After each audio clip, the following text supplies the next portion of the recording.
안녕하세요. 캡틴 노아쌤입니다. 오늘 여러분들 모시고 제가 지난번에 교육했던 내용 중에 다시 한번 해달라 그래서 간단하게 복습하는 차원으로 반복 학습을 하도록 할게요. 오늘 여러분들하고 같이 배워볼 내용은 이동평균선에 관한 거죠. 이동평균선에 관한 건데요. 잘 한번 설명을 간략하게 다시 해볼 테니까 여러분들 보시면서 상기를 한번 더 해주시면 될 것 같습니다. 일단은 글꼴 크기 좀 키워서 메모도 진행을 해볼게요. 자, 오늘 배우는 내용은 이동평균선이죠. 이동평균선에 대해서 뭐 정의부터 해가지고 그 기본 내용들은 지난번에 다뤘으니까 오늘 방송에서는 생략을 하고, 그럼 이동평균선이 가진 의미를 갖고서 우리가 어떻게 매매 활용할 수 있는지 그 부분에 대해서 다시 한번 공부를 해볼게요. 이동평균선이 가진 의미가 뭐라 그랬죠? 이동평균선은 한마디로 매수자들의 평단이죠. 평균 단가를 알려주는 하나의 툴이라고 생각할 수가 있다고 했습니다. 왜인지는 바로 이 이동평균선의 정의에서 오는 거죠. 이동평균선의 정의가 뭘까요? 이동하는 평균선이죠. 왜 이동을 하는지 그 이유는 조금만 설명을 들으시면 알 수 있는데, 살짝만 다시 한번 해보면은 이 이동평균선이라는 것은 특정한 기간 동안, 지금 현재로부터 특정한 기간 동안 해당하는 캔들의 특정한 가격대들을 합해가지고 서메이션 한 거를 이제 나눈 거죠. 그 기간으로. 예를 들면은 지금 제가 쓰는 선이 7선, 25선, 99선을 쓰죠. 1분봉으로 하니까 조금 그런데 이거를 좀 한 4시간 캔들 정도 할게요. 자, 제가 쓰는 것은 7, 25, 99 세 가지 선을 쓰고 있는데요. 이 이동평균선을 7 이동평균선이라는 얘기는 이 맨 시초부터 해서 최근 시간대죠. 현재가로부터 해가지고 하나, 둘, 셋, 넷, 다섯, 여섯, 일곱 개의 캔들을 과거로 7개의 캔들을 지금 저는 이제 단순하게 MA로 쓰고 있습니다. 이게 Moving Average라는 영어의 약자죠. 이동 평균이라는 뜻이죠. 7개의 캔들의 종가, 마감 가격, 종가의 평균을 낸 게 바로 Moving Average가 되겠습니다. 이거를 종가로 할 수도 있고, 뭐 시가와 종가의 뭐죠? 그 평균으로 할 수도 있고, 무슨 다양하게 할 수 있죠. 이 평균에는 법도 단순 평균, 조합 평균, 지수 평균 등등 많습니다만, 그런 거 다 빼고 가장 기본적인 내용으로 가봅시다. 종가를 평균한 겁니다. 그럼 이거를 왜 이동평균이라고 하느냐? 예를 들어서 이 시점에서의 7선은 이 가격이죠? 이게 2호선이 지금 7선이에요. 다른 것들 한번 지워볼게요. 자, 7선만 한번 나타내볼게요. 이렇게 하면 이 선 하나만 생기죠? 이게 바로 7선입니다. 이 이동평균 7선은 요 캔들에 해당하는 7선은 요 캔들과 동일한 위치에 있는 선의 값이에요. 네. 예를 들면 이 캔들의 7선 값은 요 위에 있는 이 지점이 되겠죠. 딱 갖다 대면은 여기 커서가 이렇게 갖다 놓으면 요 해당하는 가격대의 이동평균 값을 여기에 보여줍니다. 이쪽에. 그러면 이 시점에서는 이동평균 7을 계산할 때 어떻게 하면 될까요? 여기서부터 하나, 둘, 셋, 넷, 다 7개. 7개를 가면 됩니다. 예를 들면 데이트 레인지 있죠. 여기서부터 선이 생겨버리네. 7개의 바를 가면 되는 거예요. 7개의 바. 선이 생겨서 지우고 다시 해볼게요. 여기서부터 7개를 가면 됩니다. 하나, 둘, 셋, 넷, 다여, 7. 이 캔들들의 종가를 합해서 평균을 낸 값이 바로 여기에요. 그러면 봅시다. 하나의 시간대가 더 진행이 됐다고 생각해보고요. 그러면은 제일 최근 값이 이거겠죠. 그럼 이거로부터 하나, 둘, 셋, 넷, 다여, 7이니까 요만큼이 되는 거예요. 즉 내가 1시간이 지나갈 때마다 해당하는 칸이 하나씩 옆으로 밀리는 거죠. 그럼 어떻게 됩니까? 가장 과거에 있는 데이터는 빠져나가고 가장 신규 데이터가 남는 거예요. 이렇게, 그 다음은 이렇게, 그죠? 그 다음은 이런 식으로, 그 다음은 이런 식으로 이렇게 하나씩 추가로 들어오고 한 개씩 추가로 빠져나가게 됩니다. 자, 이런 성질 때문에 시간의 변동성 때문에 그 평균을 내는 것에 해당하는 캔들들이 계속 변하게 되죠. 그런 성질 때문에 이 값과 이 값이 같지가 않다면 평균 값의 변동을 불러일으키게 됩니다. 그래서 그 값들이 계속 시간이 지남에 따라 변하기 때문에 이동평균이라고 하는 거예요. 이동한다 이거예요. 이동한다. 시간 따라서 평균 이 새로운 데이터가 들어오고 오래된 데이터가 빠져나가기 때문에 옆으로 무빙하는 에버리지가 만들어지게 된다 이 얘기입니다. 자, 여기서 간단하게 생각을 하면 아까 이동평균이 쉽게 얘기하면은 예수자들의 평균 단가라 그랬죠. 왜? 이 캔들의 종가가 어떻게 생각하면 이 캔들이 막 사고팔고를 형성하다가 최종적으로 매수자들이 가지고 있는 평단이 매수가가 된다 이 이야기가 됩니다. 쉽게 얘기하면 정확하게 하려면은 이 안에서 했던 모든 사람들의 거래량과 매수 평단을 다 합해서 가중평균 해야 되겠죠. 근데 불가능한 일이니까 단순하게 생각을 하면 그런 식으로 이해를 할 수가 있어요. 그래서 결국엔 종가의 평균이니까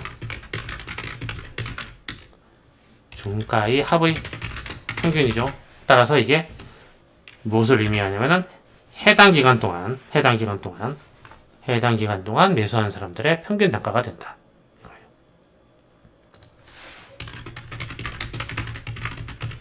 그러니까 일정한 기간 동안 종가의 합의 평균이니까 매수자들의 평균 단가가 된다. 이렇게 이해할 수가 있는 거예요. 자, 이 성질 때문에 우리는 이 이동평균선을 상당히 중요하게 쓸 수가 있는 겁니다. 자, 매수자들의 평단이라고 이거를 대체해서 이야기를 해주면 무슨 의미를 갖게 되냐면 이게 뭐를 결정한다고 그랬죠? 심리상 본전 심리를 보여준다. 본전 심리를 어디서 발현이 되는지를 보여주는 그러한 선이 된다는 거죠. 여러분들 제가 매매라는 거는 다 이 심리와 감정 이거로부터 비롯된다고 했죠. 심리와 감정을 좌우하는 거 뭐다? 내가 산 평균 단가입니다. 내 평단하고 이 평단만 있다고 해서 감정이 생기는 게 아니라고 했죠. 또 뭐가 있어야 된다고 그랬죠? 평단과 비교가 되는 현재가가 바로 우리의 마음을 웃고 울리게 하는 그 요인이 되는 겁니다. 예를 들어서 내가 여기서 샀는데 지금 이 시점이에요. 그럼 어떻게 됩니까? 내 평단보다 훨씬 아래에 현재가가 와 있으니까 내 마음은 슬프다. 우울하죠. 슬프고 우울한 이런 감정을 계속 느끼게 되면 사람은 심리적으로 회피를 하고 싶어 하게 됩니다. 방어 기제가 발동을 해요. 그래서 어떻게 하게 된다? 둘 중에 하나의 액션을 선택한다고 그랬죠? 첫 번째는 물타기를 합니다. 물타기. 이게 바로 본전 심리와 관련된 거예요. 내 본전과 현재가 간의 괴리가 크면 클수록, 즉 손실률 퍼센트가 크면 클수록 이 마음이 너무 괴롭고 힘들어서 못 견뎌요. 그래서 그걸 안 보려고 물을 타는 겁니다. 마이너스 35%라니 미칠 것 같아. 물을 타니까는 마이너스 15%로 줄었어요. 그래도 좀 낫구나. 이런 식이 됩니다. 하지만 어차피 중요한 건 뭐다? 손실 금액은 똑같죠.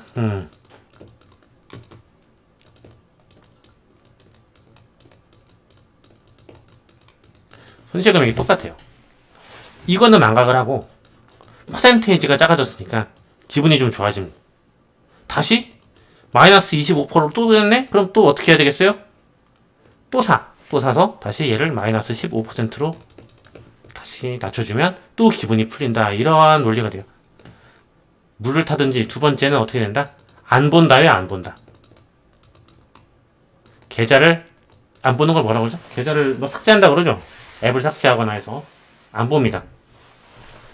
안 보면 편하죠.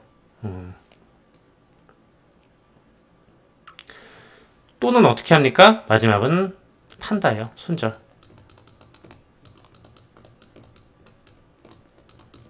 너무 괴롭다 못해 팝니다. 근데 이것도 단계가 있어요. 일정한 손실률을 넘어가는 순간에는 회피 방향으로 갑니다. 회피. 그 일정한 손실률 안에 있으면 어떻게 된다? 눈을 부릅뜨고 봅니다. 불을 켜고. 이게 중요해요. 내가 만약에 갖고 있는 게 마이너스로 도입을 했어요. 이때 마이너스 손실률이 어느 정도까지 범위 안에서는 눈에 불을 켜고 걔를 계속 쳐다봅니다. 그리고 뭔 짓을 하려고 난리를 쳐요. 그러다가 일정한 마이너스 퍼센테이지를 넘어가는 순간부터는 어떻게 된다?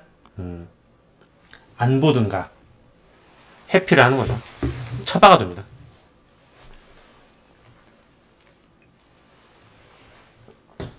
이거는 플러스로 갈 때도 마찬가지인데요. 내가 일정한 퍼센테이지의 수익률이 나오기 시작하면 그때는 아주 눈 뚫어지게 쳐다봅니다. 근데 이제 어느 정도 플러스가 많이 나왔어요. 예를 들어서 100% 이상 나기 시작한다. 그 다음에 이제 좀 점점 보는 횟수가 줍니다. 여기 있구나. 물론 기분이 좋아서 마이너스일 때보다는 계속 들여다보고 싶지만 점점 이 퍼센티지가 커지면 커질수록 200%, 300% 신경을 덜 쓰죠. 까짓 건 200, 300%에서 230% 다시 줄었다가 다시 270% 됐다가 이런 거를 그렇게 신경을 안 쓰게 됩니다. 사람의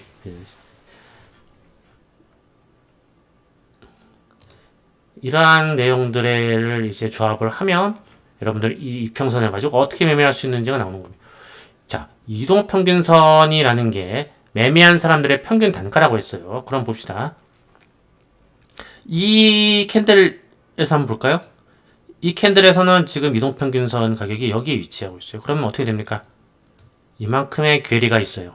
이 괴리를 뭐라고 그런다? 바로 이격도라고 그래요. 이격도.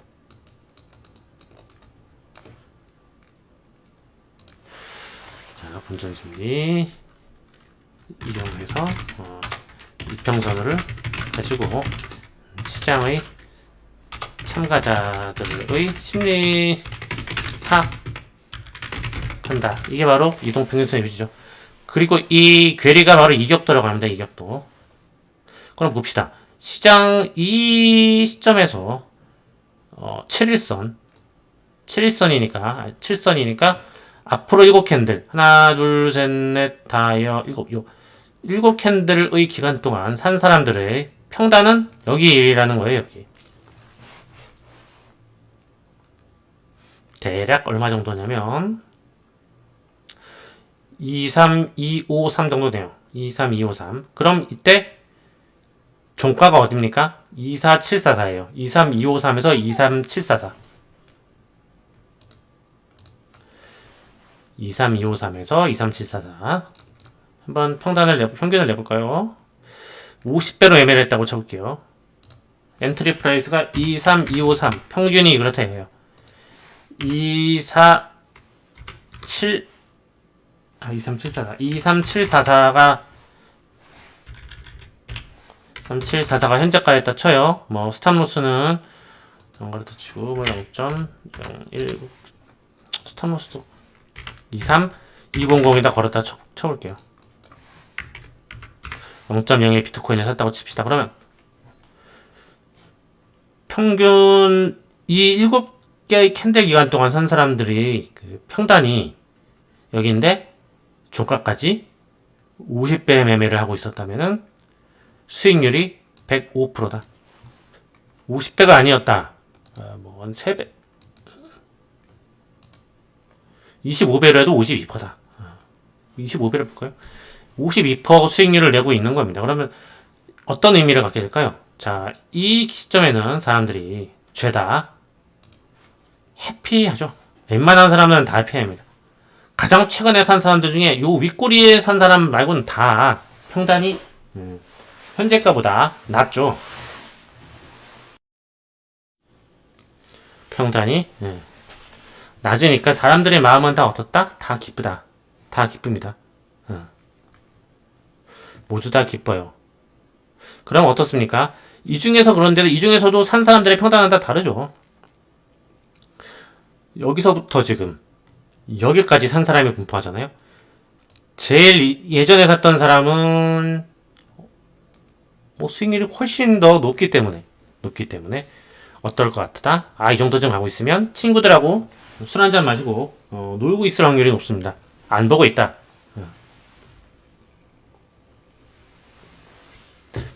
어느 정도까지 많이 벌어진 사람들은 잘 안 보게 돼요. 그런데 일정한 뭐라 그러죠? 거리가 어느 정도 가시권 안으로 들어오는 사람들은 열심히 쳐다보게 됩니다. 이럴 때는 그렇다 쳐요. 그럼 반대로 이 시점 때는 어떻습니까? 이 시점 때. 이때는 최근 하나, 둘, 셋, 넷, 다, 일곱. 이 7개의 캔들 기간 동안 산 사람들의 평단이 여기 있어요. 이러면 어떻게 된다? 그 사람들의 심정은 굉장히 슬프고 우울하고 괴롭고 후회스럽고 심지어는 공포감에 질릴 수도 있습니다. 그럴 때 사람들이 어떤 식으로 행동하게 되는지에 대해서 이제 생각을 해보는 거예요. 자, 보세요. 평단이 여기에 있었어요. 이때 여기가 종가가 여기 있습니다. 이 캔들 때는. 자, 그럼 사람들이 어떨까요? 평단과 시장가 간의 거리가 그렇게 크지 않아요. 그러면은 사람들이 굉장히 최근에 한 사람들은 센서티브 하겠죠. 아, 이게 어떻게 변동할 것인가. 이때 발생하는 게 바로 본전 심리가 되겠죠. 자, 보세요. 여기서 내 평단을 갑자기 가격이 치고 내려간다. 이러면 어떻게 됩니까? 처음에는 사람들이 어떻게 한다 그랬죠? 물을 탄다예요. 이거는 평단 방어라고 합니다. 이 선물로 하면은 조금 현실감이 없는데 주식 하면은 아주 절실하게 느낄 수 있습니다. 내 평단, 특히 주식으로 미수 쓰면 미수나 신용 쓴 사람들은 어떻게 되느냐? 내 신용 미수의 그 적색 정도 오는 가격 비슷하게 오면은 거래량이 별로 없는 주식 같은 경우는 주로 이렇게 작전주 같은 걸 이제 하는 사람들이 많이 그래요. 그걸 소문으로 듣고 한다든가 해서 평단 방어를 해야 된다 그러면 거의 막판에 조금씩 삽니다. 계속 한두 호가라도 올리려고. 네, 한두 호가라도 올려놓으려고. 깨지면 다음날 돈을 뭐 메워놓아야 되든지 등등등 여러가지 문제가 생긴다 하면 한 호가 내려가면은 받아요 해서 계속 방어를 해요. 그래서 그게 바로 평단 방어를 하는 거예요.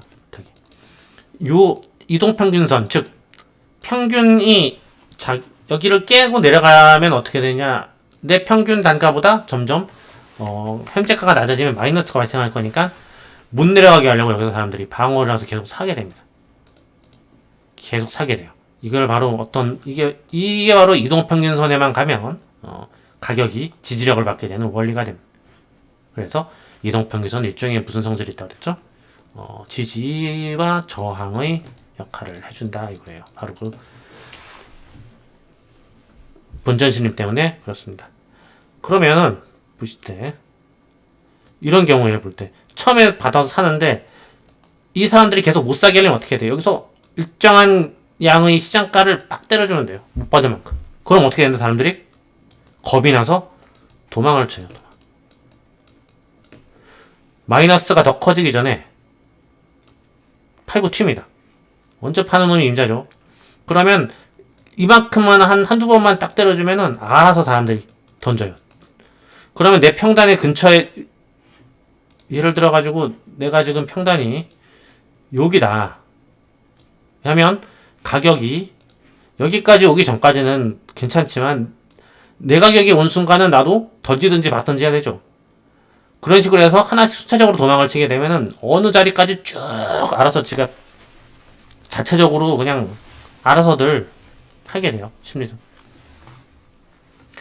그리고 선물 같은 경우는 이제 그 청산이라는 또 그러한 로직이 있죠. 강제 청산을 당하게 되면서 계속 연쇄 작용으로 계속 밀리게 되는 거.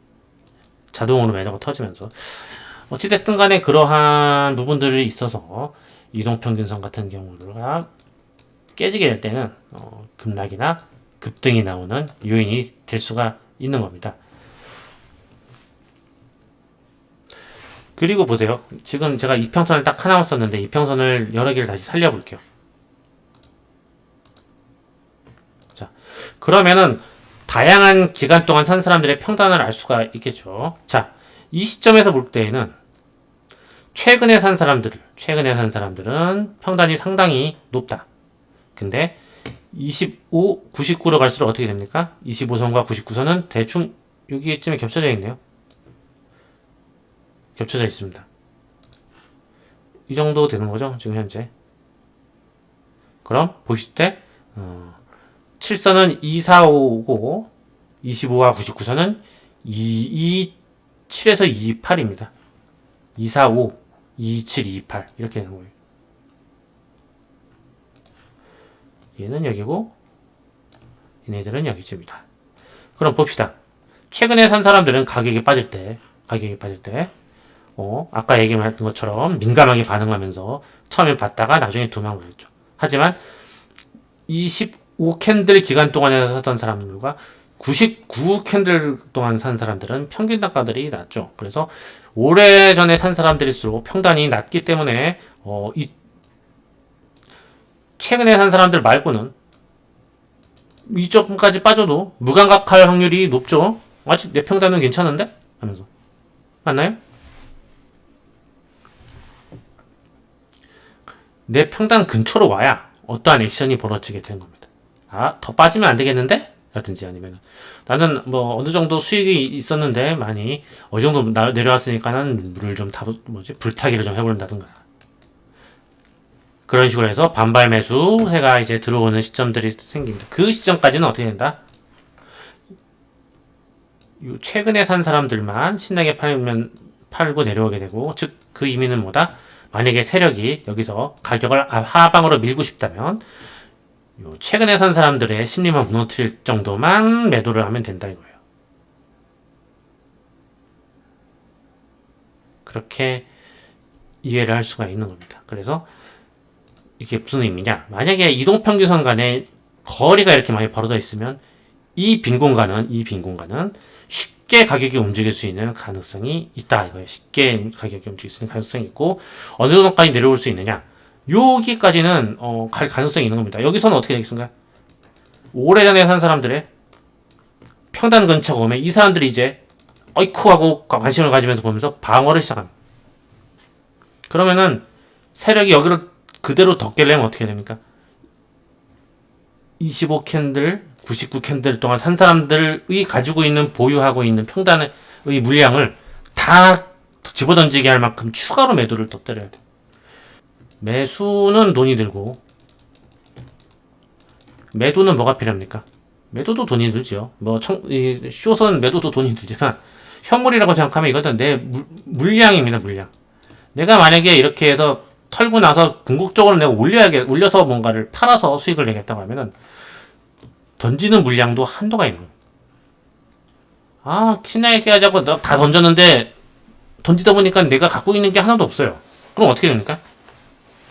그거 시컨 받아먹어 내가 다 끌어올리면은 나는 내가 시컨 갖고서 여기서 조금 찌금찌금 팔아가지고서 수익을 냈으면은 많이 낼 수 있었던 거를 이거에서 여기까지 다 매도 때리면서 뭐 만약에 내가 여기서 모았어도 여기서 막 던지고 여기서 막 던지고 했어봐요. 그러면 실제로 내가 팔면서 챙길 수 있는 평단 수익은 여기서부터 여기까지밖에 안 되죠. 이거는 미친 짓이라 이겁니다. 세력은 뭐 이런 식으로 해갖고 한 2층까지 올려가지고 팔아야 되는데 그래서 이것도 한계가 있고 이것도 한계가 있어서 최적화를 해야 됩니다. 제가 경험한 바로는 이 감정에 가장 휘둘리지 않고 이성과 논리적으로 비용 최적화 매매를 가장 잘하는 애들이 바로 작전 세력들입니다. 절대 그냥 가지 않아요. 일일이 다 계산해서 회사 가치도 다 선정해서 들어갑니다. 여러분들은 작전 세력은 아무런 뭐 그것도 없이 아무거나 찍어서 작전하는 거 가지고 주식할 때 절대 아닙니다. 정확하게 잘 파악해서 심지어는 물려도 괜찮은 회사로 막말로 그냥 내가 인수해버리면 될 정도로 좋은 회사를 잘 찾아서 하는 경우가 일반적입니다. 그게 상당히 많이 가격이 빠졌을 때. 아무튼 이동평균선은 평단이다. 이동평균선은 평균단가다. 이동평균선은 획정한 기간의 평균단가다. 그리고 평단으로 인해서 본전 심리가 발생하기 때문에 이것을 이용해서 이제 이동평균선을 갖고 우리는 시장 참여자들의 심리를 파악을 할 수 있고 그걸 가지고 매매 전략을 세울 수 있다. 그래서 아까 얘기했을 때 이동평균선 간의 거리가 이렇게 멀다? 그럼 어떻게 된다? 이동평균선을 깨는 순간에는 무브먼트가 급격하게 나올 수가 있어요. 급격하게 나올 수도 있고 그 폭도 그 하단에 있는 이평선까지 가기 전까지 어느 정도는 비교적 적은 힘으로 움직일 수가 있다. 그래서 그러한 성질을 이용해서 세력들이 이렇게 파동을 만들어 줄 수 있는 겁니다. 그러니까 여러분들 매매할 때 어떻게 해야 된다? 이격이 벌어지면 긴장해야죠. 이격이 벌어지면 긴장해야 됩니다. 이격을 메우는 움직임이 나올 가능성이 점점 높아지기 때문에 그냥 무조건 위로 가지는 못하죠. 그리고 또 어떻습니까? 이평선에 가면은 반발 매수세가 들어와주는 경향이 있다. 그럼 어떻게 된다? 눌림목 매매는 이평선 근처에서 하는 게 유리하겠죠. 상승할 때고 올라갈 때도 내려갈 때의 숏 방향도 마찬가지입니다. 올라갈 때는 이렇게 눌림목이 생기는 거죠. 추세 방향을 따라서. 내려올 때 생기는 게 눌림목이다. 그러면은 숏 매매는 어떻게 됩니까? 이렇게 내려가겠죠. 그럼 올라갈 때 생기는 게 눌림목이라 할 수는 없죠. 그래서 오름목이라고 해야 되겠죠, 이거는. 그래서 오름숏 매매한다. 눌림롱 매매한다. 이렇게 하는 겁니다. 이것을 그 전에 배웠던 툴은 뭐였죠? 추세선이죠. 추세선을 가지고 할 수 있다 그랬어요. 추세선을 그으면 추세가 보이죠? 정확하게 긋지 않았네요. 추세선을 그어볼게요. 이렇게 긋겠죠? 이렇게 긋고 그러면 추세선을 그으면 어떻게 된다? 이 추세선을 가지고 추세선 근처에 가서 이 추세선도 일종의 지지장 역할을 한다 그랬죠. 이론을 제가 알려드렸고 왜 그런지도 알려드렸습니다. 여기 가면은 돌파도 할 수 있지만 방향이 꺾이는 원리를 이용해서 매매를 하는 게 바로 추세선에서의 그 지지장 성질을 이용한 매매가 된다. 그러면은 지금 하방으로 가는 하락 추세선이니까 이게 눌림목이 되는 거지. 이게 눌림. 물론 이것도 반등 눌림목이 됩니다만 이건 오름숏 하는 거죠. 이런 데서 오름숏을 하고 이렇게 지지를 받는 데서 눌림목을 하는데 보시면은 이렇게 갔다가 이 방향으로도 갈 수 있고 여기서 다 재차 이렇게 들어갈 수 있으니까 추세 매매할 때에는 추세가 우하향이면 이쪽 방향에서 매매하는 게 유리하겠다라는 거죠. 반대로 우상향의 경우는 반대가 되죠. 우상향의 경우는 어떻게 된다?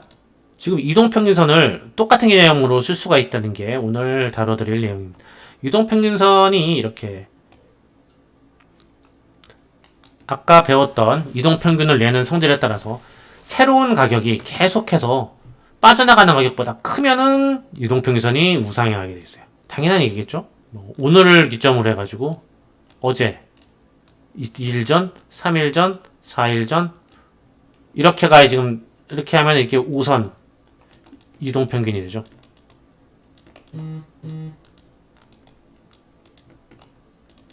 그러면 그 다음날 되면 여기서부터 하나, 둘, 셋, 넷이 되고 얘는 빠져나가죠. 새로운 값 하나 들어오고 그 다음날 되면은 이렇게 되는 거죠. 하나, 둘, 셋, 넷 얘가 빠져나가고 또 그 다음날 되면 이렇게 해서 하나, 둘, 셋, 넷 해서 얘가 빠져나가죠. 그러면 이 새로 들어오는 값들이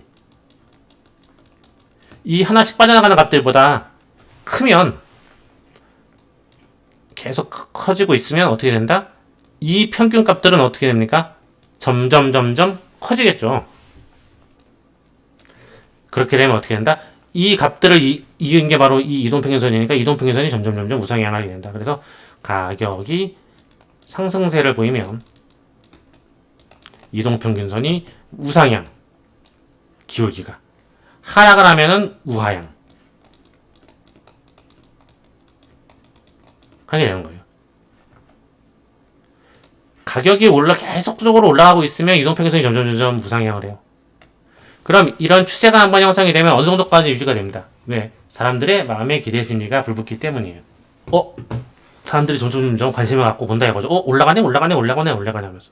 그러면은 시장의 그 심리 전체가 이 코인을 볼 때에는 점점 강해지고 사고 싶은 마음을 불러일으키게 되는 겁니다. 그러면 신규 매수자가 점점 유입이 되면서 이 매수세가 점점 탄력을 받게 된다. 이 이야기가 됩니다. 그래서 이렇게 이동평균선이 우상향을 하고 있는 경우는 새로운 데이터로 들어오는 값들이 과거에 있는 데이터 값들보다 더 큰 경우가 커야지 가능한 거죠. 그러니까 자연히 어떻게 되냐면 이 이동평균선의 위에 캔들이 위치한다. 이동평균선 위에.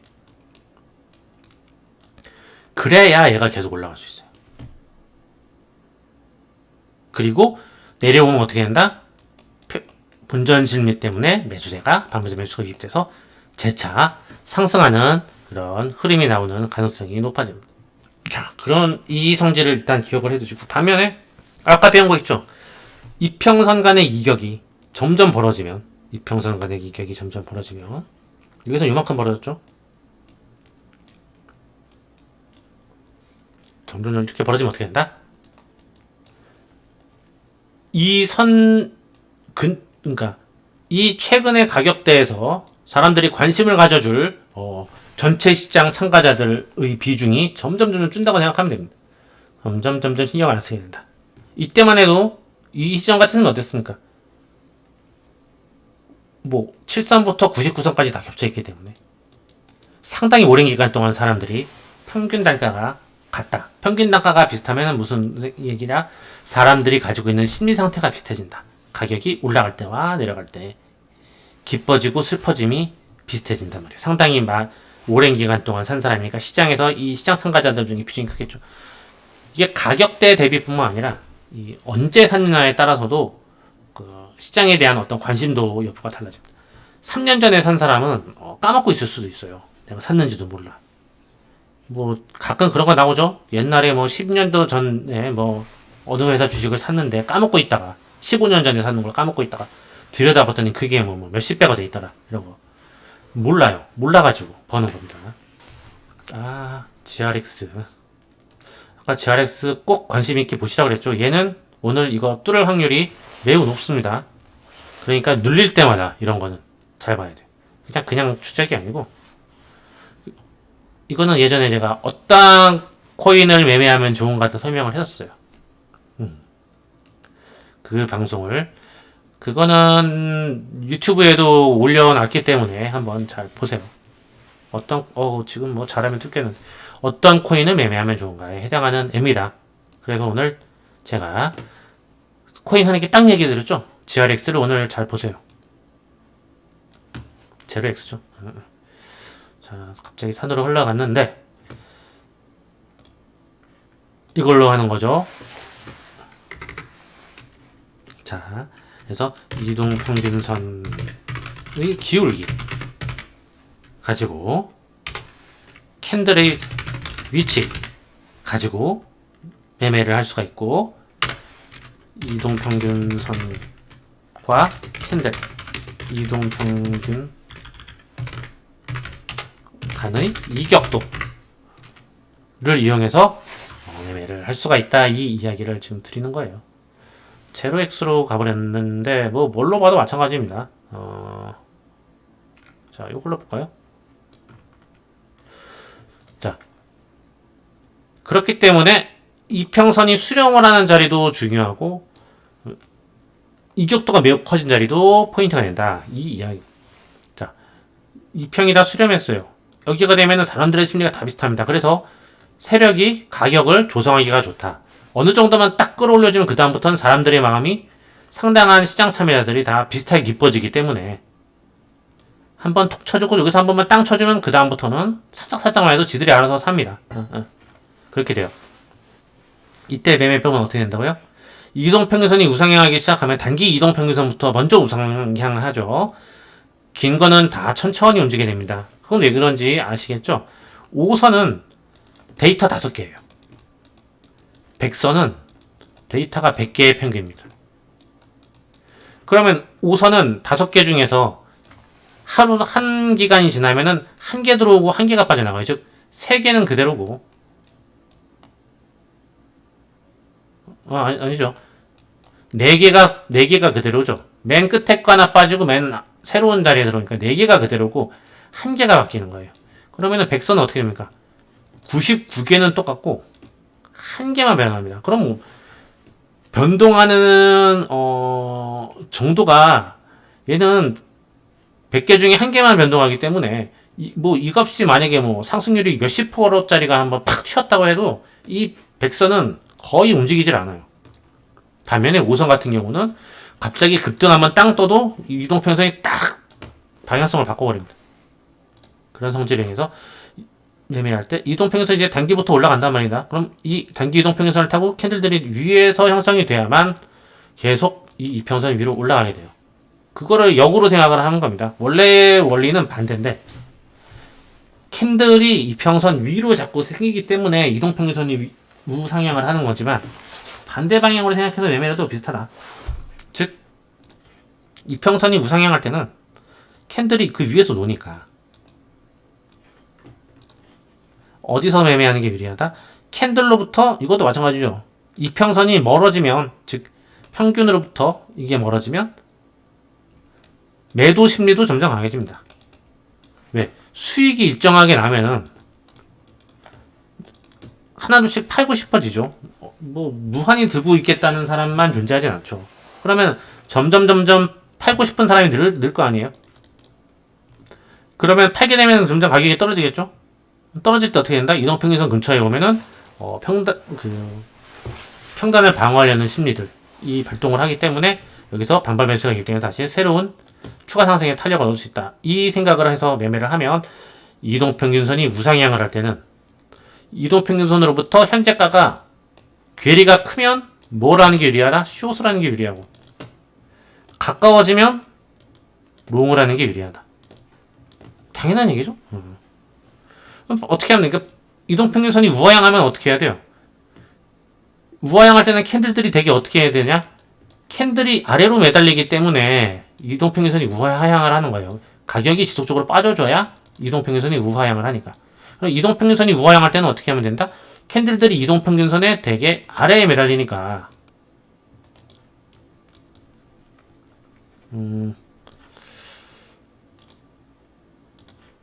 아래에 매달리니까 이평선으로부터 현재가가 가격의 거리가 커지면 롱을 해야죠.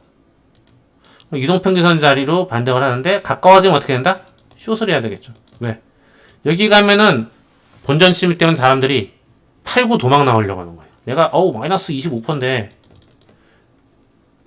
플러스 2%까지 왔네? 뭐 이렇게 되면은 다행이다 할 때 이때 쏙 빠지는 순간 파는 사람들이 늘겠죠. 이 원리를 이용해서 세력들이 하는 게 대표적인 게 바로 윗꼬리 만들면서 매집하는 겁니다. 바닥주 매집하는 스타일이 그런 식으로 매집하는 거예요. 역사가 좀 긴 놈들 보면은 그러니까 이런 구간이 있죠. 급락이 나왔어요. 나왔는데 이 꼬리를 계속 친다 이러면 여기에 물려있는 사람들을 이 본전 심리를 발동시키는 거예요. 와, 엄청나게 물려갖고 고생하고 있다. 그러면 쭉 한번 이렇게 쳤다가 내리면 쭉 쳤다 내리면 처음에는 움찔하고 못 보잖아요. 어우씨 올라갔었네 하고 그러면 사람이 그 다음부터는 긴장하고 보게 됩니다. 다음에 오면은 탈출해야지. 근데 사람들이 탈출해야지 그러면 또 탈출을 안 해요. 다시 플러스로 돌아가면서도 사람들이 다시 눈이 시뻘개집니다. 그러면 세력들이 그 성질을 이용하면 어떻게 해야 되겠습니까? 그 가격대를 계속 찔러줬다 빼는 겁니다. 첫 번째는 놓쳤어요. 두 번째는 봤는데 더 가겠지 했는데 다시 빠졌어요. 이러면 이제 속으로 간절해집니다. 간절. 간절히 팔고 싶어져요.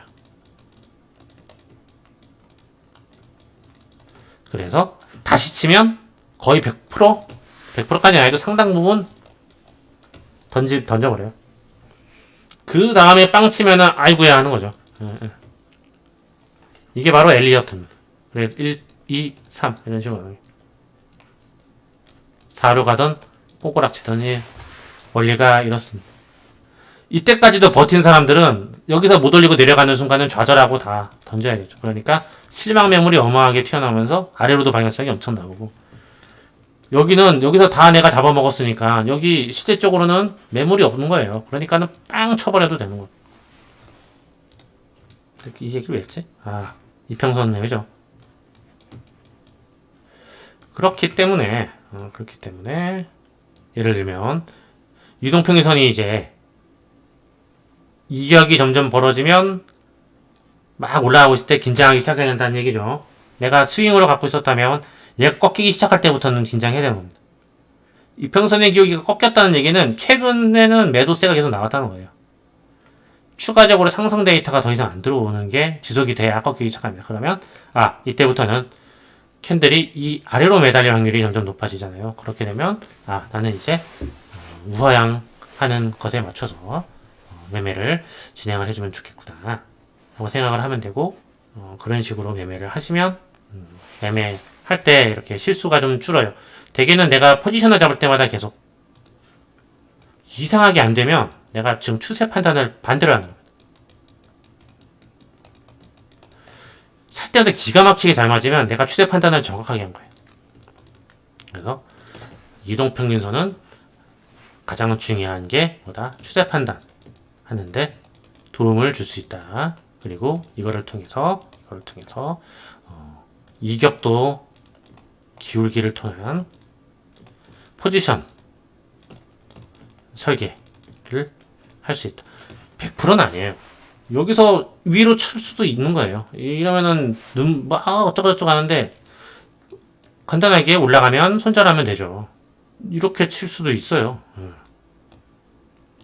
그거는 내가 대응을 해야 되는 거고, 하지만 그런 식으로 생각을 하면 방향성 잡을 때 유리해진다 이거예요. 유리해진다. 이것 추세선 또 다른 기타의 것들, 제가 기본 기계선 다뤄주지 않는 것들이 있어요. 그런 것들을 고려를 해서 판단을 해서 매매를 하면 매매할 때 좀 더 도움이 된다 이 얘기입니다. 그러면은 아리까리한 자리에서는 사실 이동평균선을 보고 매매하는 게 꼭 맞는다고 이거 여기만 보셔도 아래로 깼다가 다시 올라갔다 뭐 하잖아요. 어떤 때 사용하면 유리하겠습니까?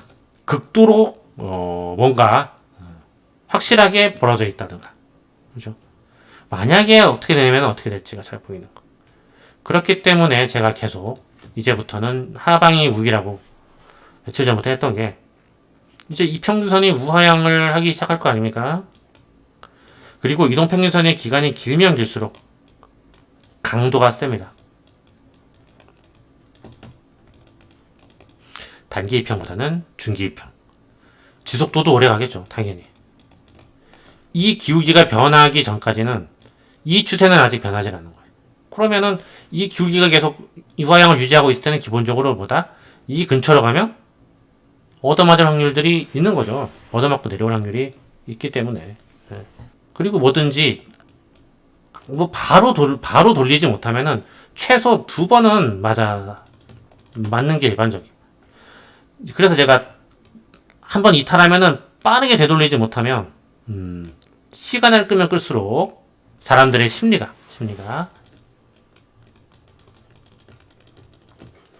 변하게 되는 거예요.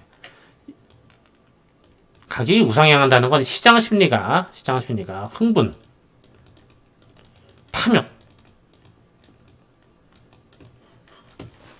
탐욕으로 점철되어 있을 때 가능한 겁니다.